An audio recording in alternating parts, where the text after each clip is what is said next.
ask you, my sister, will you go to Afghanistan to invest today? Let me tell you why countries have embassies everywhere in the world. United States Embassy in Nigeria is the only credible entity an investor in the US will listen to come to Nigeria.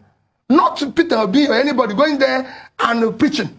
The reason why we set up country state embassies in a country is to study the situation of that country. So the British High Commission gives the British people, including their businesses, I've been part of it because I live in Britain. They give them the feedback whether to come or not. And I can tell you, if you go and read their report, you are now second or third most terrorized country in the world. You are now, in terms of drug prevalence, you are now number one.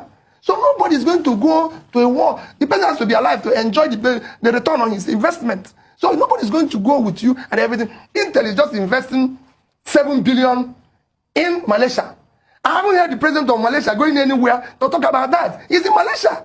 The investors' money go is like a bee. If you put honey here, the bees will come. How they will penetrate through this door, you won't even know. You need to put things in order. We need to sit down and do the proper things. There's things we can do to stimulate the economy. For example, we just sold 5G auction and we have made $550 million. Let that money be properly invested today in creating maybe a tech innovation or, supporting STEM courses that will help to grow the country in the future. We have a pool of young, energetic, talented young men. Today, India, all Asian countries, outsourcing is becoming expensive. So they are looking for where to go. Let's put that money into what can help us. If we do it properly, we could be creating Facebook and companies like that in the future. Today, our entire stock market is valued at $45 billion. Facebook valuation is $900 billion. So we're not even 5% of Facebook alone.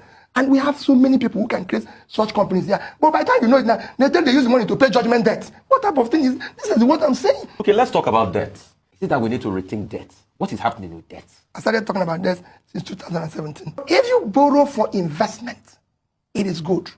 If you borrow for consumption, it is bad. The reason why debt in Nigeria is having a problem is that we're borrowing for consumption. And I give you an example.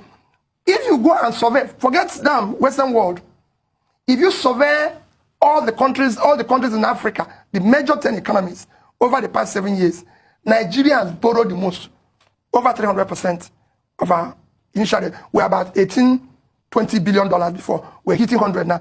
And this is the one that is, quote, official.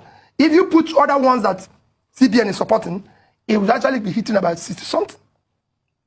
50-something to 60 trillion. But these debts have not been properly invested. That is the problem.